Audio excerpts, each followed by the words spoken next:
Hello दोस्तों, मैं अभिजीत कुमार स्वागत करता हूं आप सबों का एएलपी साइंस स्कूल के इस यूट्यूब चैनल पे। दोस्तों, आगामी आरआरबी एएलपी की तैयारी करने वाले जो भी स्टूडेंट हैं आप सब में, और जो वैकेंसी 2025 में एएलपी की अब तक आ जानी चाहिए थी, क्योंकि कैलेंडर में दिया गया है 2025 में नेक्स्ट वैकेंसी आनी है और चूँकि आएगी भी। और 2025 में जो ग्रुप डी की वैकेंसी आई हुई है, जिसका फॉर्म फिलिंग प्रोसेस जो भी चल रहा है, तो उसके लिए भी ये मैं 20 शानदार प्रश्नों का मैं क्वेश्चन सेट लेकर के आया हूँ, जिसमें आपको 20 के 20 साइंस के क्वेश्चन मिलेंगे। और चूँकि आरआरबी एएलपी एग्ज़ाम और ग्रुप डी दोनों एग्ज़ाम में साइंस बहुत ही अच्छे खासे लेवल के पूछे जाते हैं दोस्तों। अगर कॉन्सेप्ट आपके पास नहीं है तो आप साइंस के क्वेश्चन अच्छे से नहीं कर पाएंगे और गलत करके चले आएंगे। आप देख सकते हैं प्रीवियस ईयर का क्वेश्चन भी उठा करके, वहाँ पे आपको साइंस का एक अच्छा खासा वेटेज देखने को मिलता है। और चूँकि मेरा भी खुद का एक्सपीरियंस है, मैंने एएलपी एग्ज़ाम क्वालिफाई किया है 2019-18 की जो वैकेंसी आई थी, और मैंने ग्रुप डी एग्ज़ाम भी क्वालिफाई किया है, तो मेरा पर्सनल अनुभव है और पता भी है कि किस तरह के क्वेश्चन पूछे जाते हैं। तो ऐसे सिचुएशन में दोस्तों, आप हमारे चैनल से जुड़ करके आप साइंस और मैथ को आप इस लेवल तक आप प्रैक्टिस कर सकते हैं, कर लेंगे कि आपको एएलपी एग्ज़ाम या हो या ग्रुप डी एग्ज़ाम हो, दोनों में आप आराम से क्वालिफाई कर जाएं और क्रैक कर जाएं और फाइनली आप उसको ज्वाइन करें। तो बहुत ज़्यादा बातें ना करते हुए वीडियो को हम शुरू करते हैं। एक बार मैं फिर से बता दूं कि ये जो प्रैक्टिस क्वेश्चन है, ये रुक्मिणी पब्लिकेशन का अर्थात प्लेटफॉर्म पब्लिकेशन का है, जिसमें मैं आपको डेली बेसिस पे लगभग फिजिक्स, केमिस्ट्री और बायोलॉजी का सेट प्रैक्टिस करवाऊंगा, जो आपको एएलपी एग्ज़ाम और ग्रुप एग्ज़ाम में काफ़ी हेल्प करेगा। ये फर्स्ट क्लास है, खास करके आगामी एएलपी का एग्ज़ाम है उसके लिए। तो शुरुआत करते हैं फर्स्ट क्वेश्चन से। क्वेश्चन नंबर 1 है कि प्रकाश की विवर्तन परिघटना क्या दर्शाती है। ऑप्शन ए है प्रकाश की तरंग दैर्ध्य प्रकृति, अनुदैर्ध्य प्रकृति। ऑप्शन बी प्रकाश की तरंग प्रकृति। ऑप्शन सी प्रकाश की क्वांटम प्रकृति। ऑप्शन डी प्रकाश की अनुप्रस्थ प्रकृति। तो देखिए दोस्तों, विवर्तन को इंग्लिश में डिफ्रैक्शन बोलते हैं। जब भी प्रकाश बहुत ही छोटे कण से अगर प्रकाश चल रही है, प्रकाश की किरण चल रही है, और अगर कुछ इस तरह से जाते हुए इस तरह से पार कर जाती है, अर्थात कोई भी अवरोध है उसके मार्ग में, तो मुड़ करके आगे निकल जाती है। इसी घटना को हम डिफ्रैक्शन बोलते हैं। क्या बोलते हैं? डिफ्रैक्शन या विवर्तन बोलते हैं। तो साइंटिस्ट के अकॉर्डिंग में प्रकाश का विवर्तन सिद्धांत जो होता है, वो प्रकाश की तरंग प्रकृति की व्याख्या करता है, और इंटरफेरेंस का भी जो सिद्धांत है वो भी प्रकाश की तरंग प्रकृति की व्याख्या करता है। तो इसमें कोई भी ऑप्शन रहे, या डिफ्रैक्शन रहे अर्थात विवर्तन, या इंटरफेरेंस रहे, ठीक है, इन दोनों में से कोई भी हो, तो दोनों का दोनों प्रकाश की तरंग प्रकृति को दिखाता है। तो यहाँ पे डिफ्रैक्शन है अर्थात विवर्तन, आप देख सकते हैं विवर्तन लिखा गया है, तो ये प्रकाश की तरंग प्रकृति के बारे में बताता है। तो सीधा सा आंसर हो जाएगा ऑप्शन नंबर ए।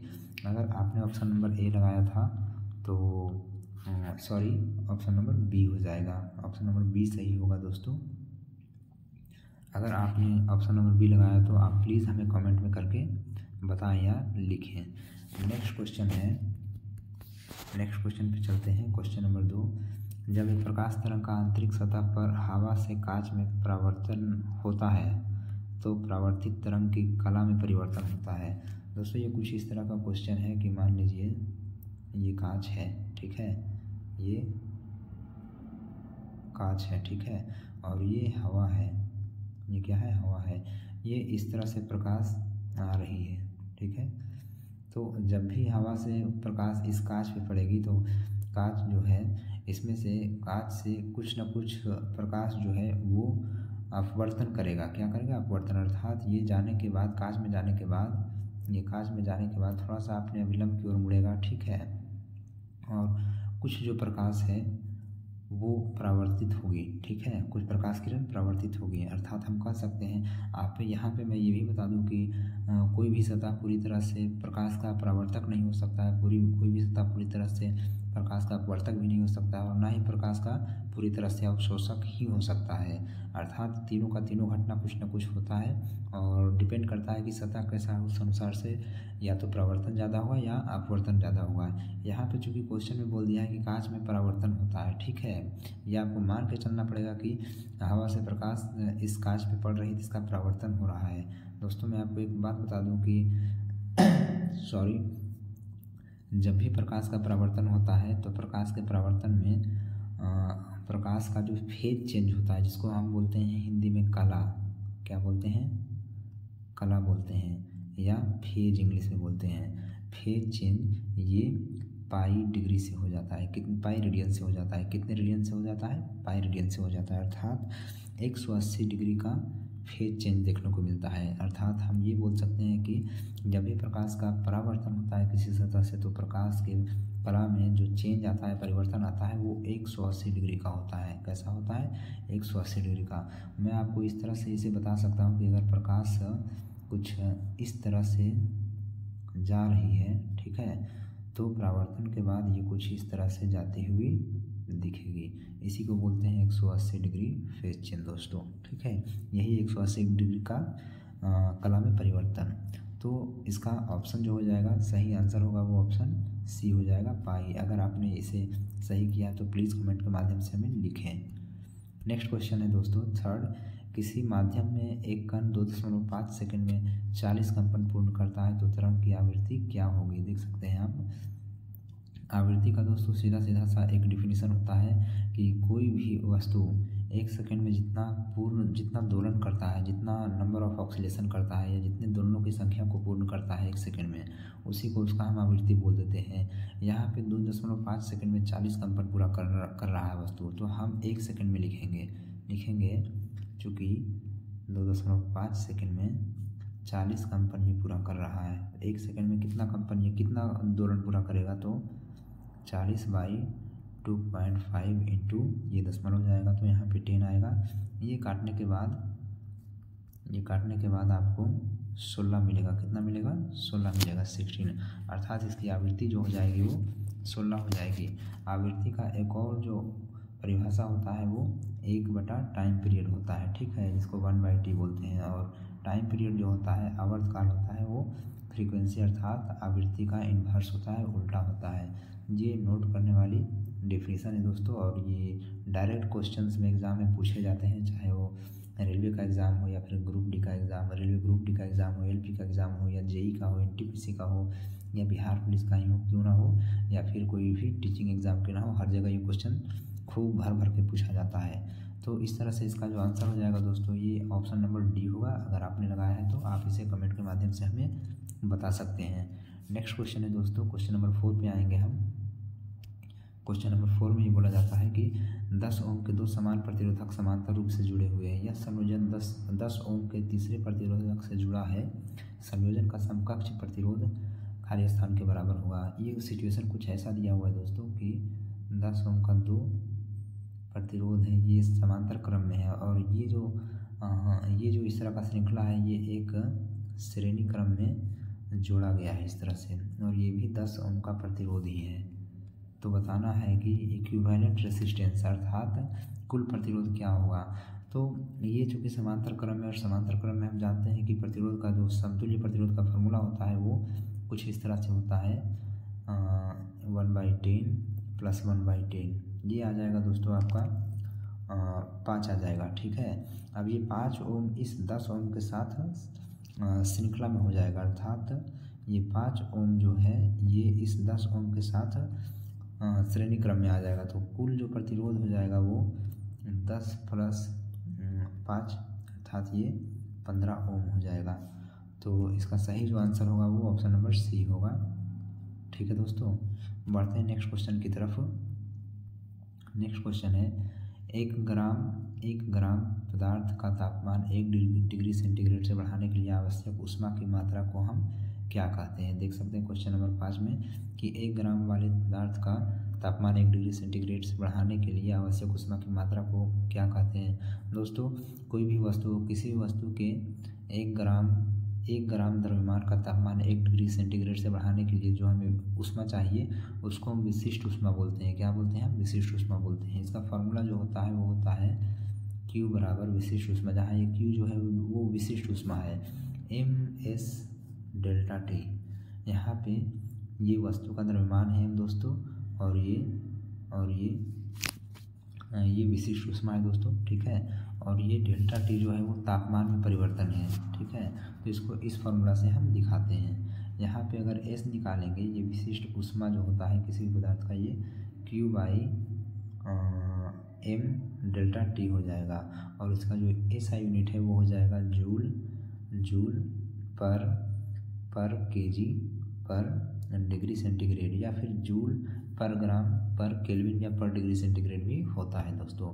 तो यहाँ पे ऑप्शन ए है विशिष्ट ऊष्मा, बी में है कुल ऊर्जा, सी में गुप्त ऊष्मा, इनमें से कोई नहीं, ये विशिष्ट ऊष्मा आंसर हो जाएगा दोस्तों, ठीक है। बात करें थोड़ी सी गुप्त ऊष्मा के बारे में, तो ये गुप्त ऊष्मा वह ऊष्मा है किसी भी पदार्थ की जो उसके अवस्था परिवर्तन के लिए चाहिए होता है, ठीक है। जैसे मान लीजिए कि आप कोई बर्फ़ है, तो उस बर्फ़ को पानी में बदलने के लिए कितनी हीट की ज़रूरत है, कितनी ऊष्मा की ज़रूरत है, उसी ऊष्मा को हम उस बर्फ़ की गुप्त ऊष्मा बोल देंगे दोस्तों, ठीक है। तो ये आप ध्यान रखें। नेक्स्ट क्वेश्चन है, किसी झील में एक पत्थर फेंकने पर जैसे जैसे वह जल में नीचे डूबता है, उस पर उत्प्लावन बल, जिसको आप थ्रस्ट बोलते हैं, उस पर क्या प्रभाव पड़ता है? ए में है बढ़ता है, बी में घटता है, सी में पहले घटता है फिर बढ़ता है, डी में एक समान रहता है। दोस्तों ये कोई भी इस तरह से कोई झील हो या पानी हो, इसमें कोई भी पत्थर को हम डालते हैं तो पत्थर या तो तैरता है या डूब जाता है, ठीक है, या फिर आधा डूबा हुआ रहता है आधा तैरता है। ये ऐसा उत्प्लावन बल के कारण से होता है। किस कारण से होता है? उत्प्लावन बल के कारण से होता है। जब भी कोई पदार्थ पानी के अंदर में डुबाया जाता है तो पानी के द्वारा उस पर ऊपर की दिशा में एक बल लगाया जाता है, उसी को हम बोलते हैं उत्प्लावन बल, या आप थ्रस्ट बोलते हैं। हम क्या बोलते हैं? आप थ्रस्ट, इंग्लिश में बोलते हैं बॉयंसी फोर्स, ठीक है। क्या बोलते हैं? Buoyancy force. ये एक तरह का बल है, और ये बोल रहा है कि जैसे जैसे पत्थर नीचे जाएगा तो उत्प्लावन बल का क्या प्रभाव पड़ेगा।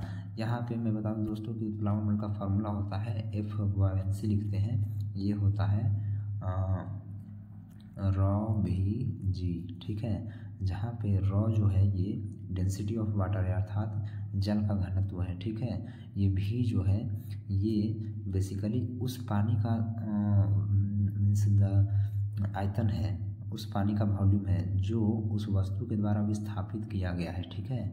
और जी आप जान रहे हैं ये ग्रेविटेशनल एक्सीलरेशन है, अर्थात गुरुत्वीय त्वरण है। तो इनमें से तीनों का तीनों कांस्टेंट है दोस्तों। आप देख पा रहे हैं कि ये जो है रॉ जो है ये डेंसिटी है, ठीक है, अर्थात घनत्व है किसी लिक्विड का। तो किसी भी लिक्विड का घनत्व कांस्टेंट होता है, ठीक है। और जो वॉल्यूम है अर्थात वस्तु जो है वो जो वॉल्यूम जो जल का या लिक्विड का, ठीक है, या उस तरल का जो भी आयतन विस्थापित करेगी वो भी कांस्टेंट होगा, अर्थात नियत होगा। और गुरुत्वीय त्वरण भी नियत होता है, ठीक है। तो कुल मिलाकर के ये सभी कांस्टेंट हो जाता है, अर्थात कोई भी प्रभाव पड़ने वाला नहीं है, ठीक है। इन सब से उत्प्लावन बल पर कोई प्रभाव नहीं पड़ने वाला है, अर्थात उत्प्लावन बल एक समान ही रहेगा। और मैं आपको ये भी बता दूं, फिर से बता दूं कि बॉयंसी फोर्स अर्थात उत्प्लावन बल का फॉर्मूला होता है ρ/v/g, ये आप नोट कर लें, ठीक है दोस्तों। तो सही आंसर होगा ऑप्शन नंबर डी। बढ़ते हैं नेक्स्ट क्वेश्चन की तरफ। क्वेश्चन नंबर 7 यहाँ पे लिखा गया है, किसी तार के संपीड़न तथा विलयन के बीच न्यूनतम दूरी की आवृत्ति ज्ञात करें यदि तार की लंबाई 1 मीटर तथा वायु में ध्वनि का वेग 360 मीटर पर सेकेंड है, ठीक है दोस्तों। यहाँ पे हम क्या देख रहे हैं कि इस तरह का क्वेश्चन जैसे ही आपको मिले, कहीं भी मिले, किसी भी एग्ज़ाम में मिले, और बहुत सारे एग्ज़ाम में ये क्वेश्चन धड़ल्ले से पूछा जाता है, ठीक है। ये आप देख सकते हैं कि कोई भी ध्वनि तरंग को दिखाया जाता है इस तरह से दिखाया जाता है, ठीक है, इस तरह से दिखाया जाता है ये तरंग के रूप में। तो ये संपीड़न होता है, ठीक है, ये क्या होता है? संपीड़न। और इस भाग को बोलते हैं विरलन, ठीक है। ये संपीड़न और ये विरलन है।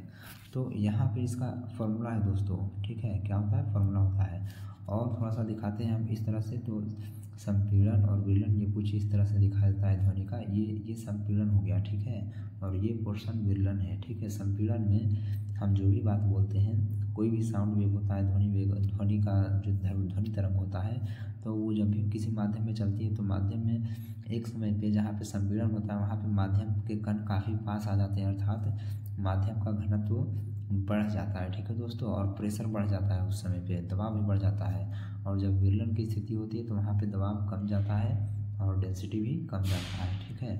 तो इसको हम संपीड़न और विलयन के रूप में से दिखाते हैं और इसका फार्मूला होता है डायरेक्ट दोस्तों, ठीक है। फार्मूला क्या होता है, इसको लिखा जाता है λ/2 = L, ठीक है, जहाँ पे L को हम रखेंगे 1 मीटर, 1 मीटर, ठीक है।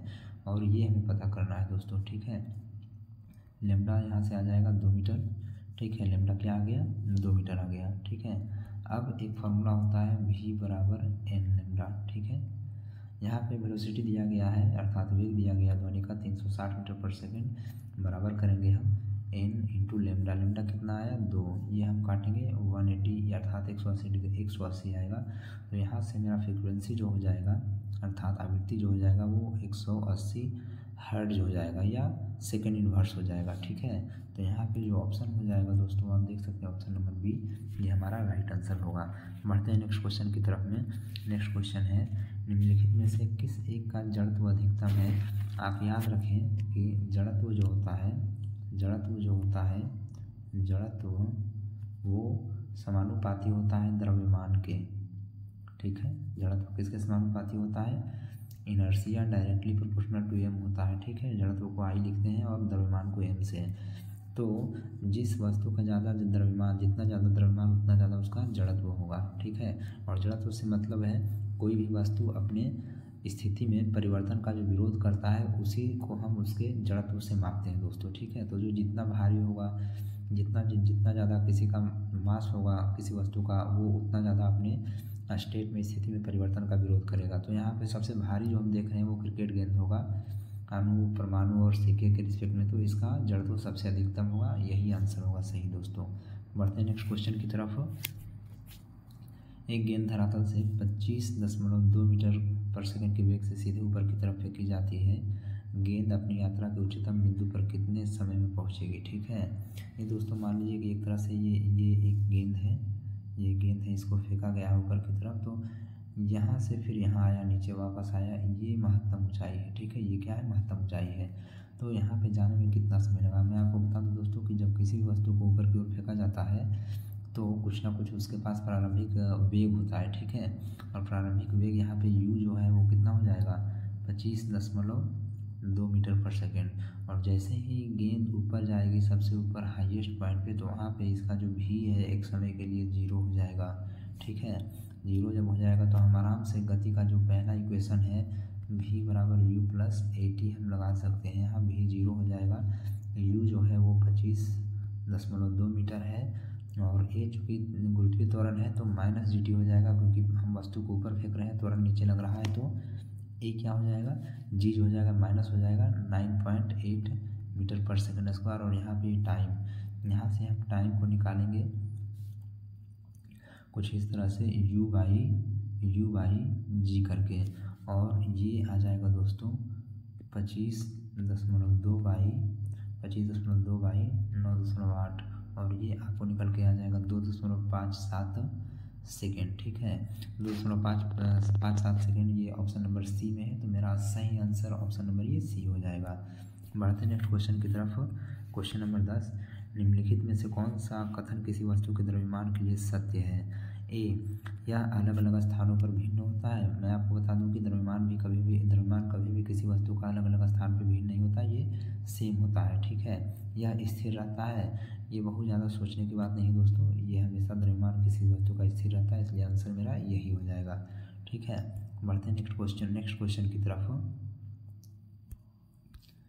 नेक्स्ट क्वेश्चन है, लेंस के दोनों गोलीय पृष्ठों के वक्रता केंद्र को मिलाने वाली रेखा को क्या कहते हैं, ठीक है दोस्तों। मान लीजिए मेरे पास ये एक लेंस है, ठीक है, ये दो गोलीय पृष्ठ है, तो इनके वक्रता केंद्र को मान लीजिए ये ये C1 है और ये C2 है। वक्रता केंद्र को हम C से दिखाते हैं, ठीक है।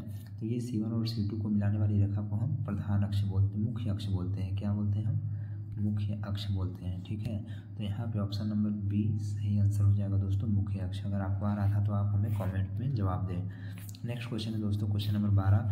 यदि किसी पदार्थ की आपेक्षिक चुंबकशीलता 0.9999 है तो इसकी प्रकृति कैसी होगी? ध्यान रखें दोस्तों, जो भी पदार्थ अगर चुंबकीय होगा तो उसका जो चुंबकीयशीलता जो है, आपेक्षिक चुंबकीयशीलता वो 1 से काफ़ी ज़्यादा बड़ा होगा, ठीक है। जो भी अनुचुंबकीय होगा उसका लगभग 1 के बराबर होगा, ठीक है। मीन्स 1 से थोड़ा सा ज़्यादा होगा चुंबकशीलता, और जो प्रतिचुंबकीय पदार्थ होगा उसका चुंबकशीलता जो होगा वो 1 से कम होगा, लेस देन कम होगा। क्वेश्चन में बोला जा रहा है कि चुंबकशीलता 0.99 है, अर्थात ये 1 से कम है।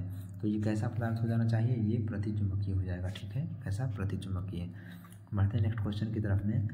क्वेश्चन नंबर 13, निम्नलिखित में से कौन सा घटक एकीकृत परिपथ के भीतर नहीं हो सकता है? दोस्तों मैं आपको बता दूं, इस एकीकृत परिपथ को बोलते हैं IC, अर्थात इंटीग्रेटेड सर्किट, ठीक है, जिसमें सिलिकॉन होता है। तो इसमें डायोड हो सकता है, ट्रायोड हो सकता है, ट्रांजिस्टर भी हो सकता है, रेजिस्टर भी हो सकता है। ट्रांसफार्मर नहीं होगा दोस्तों, क्योंकि ट्रांसफार्मर किसी भी IC में नहीं लगाया जाता है, ठीक है। तो ऑप्शन नंबर सी मेरा सही हो जाएगा। टिक करेंगे हम ऑप्शन नंबर सी को। बढ़ते हैं नेक्स्ट क्वेश्चन की तरफ में। नेक्स्ट क्वेश्चन है कि एक संयुक्त सूक्ष्मदर्शी में प्रकाश के गमन का सही अनुक्रम निम्नलिखित में से कौन सा होगा? ऑप्शन नंबर ए संग्राही अभिदृश्यक लेंस नेत्रिका निकाय नलिका, बी में अभिदृश्यक लेंस ग्राही निकाय नलिका नेत्रिका, सी में संग्राही अभिदृश्यक लेंस निकाय नलिका नेत्रिका। ये ऑप्शन नंबर सी सही हो जाएगा दोस्तों, ठीक है, यही सही आंसर होगा। बढ़ते हैं नेक्स्ट क्वेश्चन की तरफ में। Question number 15, oxygen -180 degree centigrade पर उबलती है, इसका यह ताप है। फ़ारेनहाइट में इसको बदलना है दोस्तों। तो एक रिलेशन होता है C/5 = F -32/9, ठीक है। यहाँ पे आप C की जगह -180 रख दें, कितना रख देंगे? -180/5 = F -32/9। अगर आप इसको सोल्व करेंगे तो ये फाइनली आपको निकल करके आएगा, -292 फ़ारेनहाइट, ठीक है, जो ऑप्शन नंबर ए में है। तो ये हमारा ऑप्शन नंबर ए सही आंसर हो जाएगा, ठीक है दोस्तों। बढ़ते हैं नेक्स्ट क्वेश्चन की तरफ में। नेक्स्ट क्वेश्चन है क्वेश्चन नंबर 16। लिखा गया है, जब दो द्रव्यमानों की दूरी समान रखते हुए इनको पानी के अंदर ले जाया जाता है तब गुरुत्वाकर्षण बल कैसे प्रभाव डालता है? ठीक है दोस्तों, ए में है, ऑप्शन ए में घटता है, बी में बढ़ता है, सी में अप्रभावित रहता है, डी में इनमें से कोई नहीं। दोस्तों हमेशा जो गुरुत्वाकर्षण बल जो होता है, गुरुत्वाकर्षण जो होता है वो पृथ्वी के द्रव्यमान पर निर्भर करता है, किसी ग्रह के द्रव्यमान पर निर्भर करता है, ठीक है, ना कि वस्तु के द्रव्यमान पर। अर्थात गुरुत्वाकर्षण जो होता है वो वस्तु के द्रव्यमान से परे होता है, ठीक है, मीन्स इंडिपेंडेंट होता है, निर्भर नहीं करता है वस्तु के द्रव्यमान पर, ठीक है। तो हमेशा आप कहीं भी ले चले जाएं, पानी में ले चले जाएं या फिर तेल में ले चले जाएं, गुरुत्वाकर्षण बल जो होगा वो अप्रभावित रहेगा। तो question number option number C मेरा सही आंसर होगा। नेक्स्ट क्वेश्चन है दोस्तों सैद्धांतिक रूप से, क्वेश्चन नंबर 17, सैद्धांतिक रूप से सभी गैसें शून्य आयतन प्राप्त करती है जब तापक्रम। दोस्तों जो गैस लॉ है, आइडियल गैस लॉ, जिसका इक्वेशन होता है PV = nRT, ठीक है, ये आप लिख ले, VVI क्वेश्चन है। आइडियल गैस लॉ के अनुसार ये बोला गया है कि कोई भी गैस जो है वो परम शून्य ताप पर, ठीक है, परम शून्य ताप पर, ठीक है, वो उनका जो वॉल्यूम होता है वो लगभग 0 हो जाता है, ठीक है। परम शून्य ताप किसको बोला गया दोस्तों? -273 डिग्री सेंटीग्रेड को, अर्थात इसको बोलते हैं 0 केल्विन। इसी को क्या बोलते हैं? 0 केल्विन, ठीक है, या -273 डिग्री सेंटीग्रेड पे अगर तापमान -273 डिग्री सेंटीग्रेड हो जाए तो कोई भी गैस अपना आयतन लगभग 0 कर लेती है, ठीक है, क्या कर लेती है? 0 कर लेती है, शून्य कर लेती है, ठीक है। और ये तापमान प्रैक्टिकली पॉसिबल नहीं है दोस्तों, ठीक है, इसलिए ये धरती पे लगभग संभव नहीं है, ठीक है, लेकिन फिर भी एक थ्योरी है तो आप इसे याद रखें। तो इसका आंसर क्या हो जाएगा? -273 डिग्री सेंटीग्रेड, ठीक है, ऑप्शन नंबर सी सही आंसर होगा। बढ़ते हैं नेक्स्ट क्वेश्चन की ओर। वजन क्या है, ठीक है। इसमें बोला गया है कि वजन केवल कमानीदार तराजू से निर्धारित किया जा सकता है, जो कि गलत ऑप्शन है दोस्तों, ठीक है। ये क्या है, गलत ऑप्शन है। नेक्स्ट क्या है कि जिस बल के साथ पृथ्वी अपने केंद्र की तरफ आकर्षित करती है, ये सही ऑप्शन है दोस्तों कि वजन या भार, किसी भी वस्तु का भार पृथ्वी द्वारा उसको अपनी केंद्र की तरफ खींचा गया बल होता है। तो सही ऑप्शन नंबर बी हो जाएगा, ठीक है। ऑप्शन नंबर सी देख ले, वस्तु का वजन स्थिरांक है, जो कि गलत है। वजन चेंज करता है, बदलते रहता है, द्रव्यमान नहीं बदलता है वस्तु का कहीं भी, ठीक है। वस्तु के वजन में पृथ्वी के केंद्र की ओर एक दिशा होती है, ठीक है। तो एक वेक्टर मात्रा है, ठीक है दोस्तों। ये कुछ हद तक सही ऑप्शन है दोस्तों, लेकिन इससे ज़्यादा सही जो है वो ऑप्शन नंबर बी है, ठीक है। कौन सा है, ऑप्शन नंबर बी। क्योंकि ये बल, वजन अपने आप में बल है, तो इसका ये वेक्टर है, ठीक है। और वेक्टर या सदिश वैसा राशि, फिजिकल राशि होता है, फिजिकल क्वांटिटी होता है जिसमें द्रव्यमान और दिशा दोनों हो, ठीक है। लेकिन जो सटीक आंसर जो हमारा है वो question number option number B ही होगा, तो आप इसे ही टिक करें। नेक्स्ट है प्रकाश का क्वांटम सिद्धांत किसके द्वारा प्रदान किया गया था। हम बात कर रहे हैं क्वेश्चन नंबर 19 की, कि प्रकाश का क्वांटम सिद्धांत किसके द्वारा बताया गया था। तो ऑप्शन नंबर डी हो जाएगा सही आंसर, प्लैंक।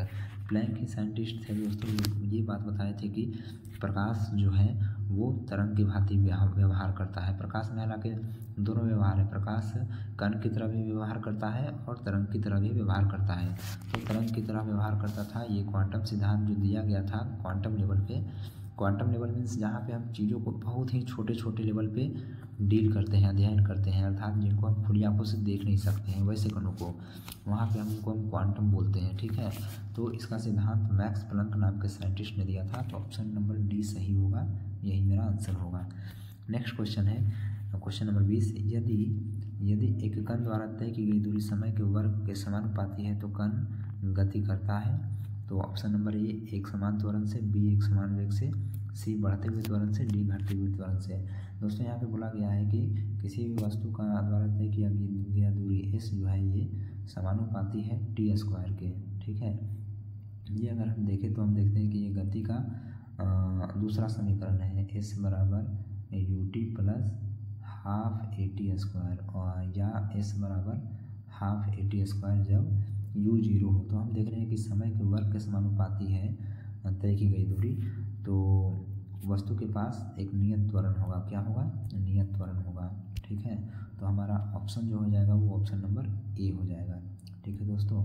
तो ये रहा शानदार 20 साइंस प्रश्नों का क्वेश्चन सेट दोस्तों, जो रुक्मिणी या प्लेटफार्म पब्लिकेशन है उससे लिया गया है। और मैं उम्मीद करता हूँ कि ये क्वेश्चन आपको समझ में आया होगा, और आप यकीन कीजिए कि आरआरबी एएलपी एग्ज़ाम हो या आरआरबी ग्रुप डी एग्ज़ाम हो या आरआरबी एनटीपीसी एग्ज़ाम हो, वैसे मैंने अपने थंबनेल में केवल आरआरबी ग्रुप डी और एएलपी एग्ज़ाम को दिखाया है। लेकिन आप अगर टीचर एग्ज़ाम की भी तैयारी कर रहे हैं, टेरी एग्ज़ाम की या किसी भी एग्ज़ाम की तैयारी कर रहे हैं, तो वहाँ पे साइंस का जो लेवल होता है उससे मेरा ये क्वेश्चन मैच करता है। आपको बहुत ही फ़ायदा होगा। आप चाहे कोई भी एग्ज़ाम दे, एलपी एग्ज़ाम दे रहे हो या ग्रुप डी या किसी टीचर का एग्ज़ाम या दरोगा का एग्ज़ाम, आपको निश्चित फ़ायदा होगा और आप इसे देखेंगे।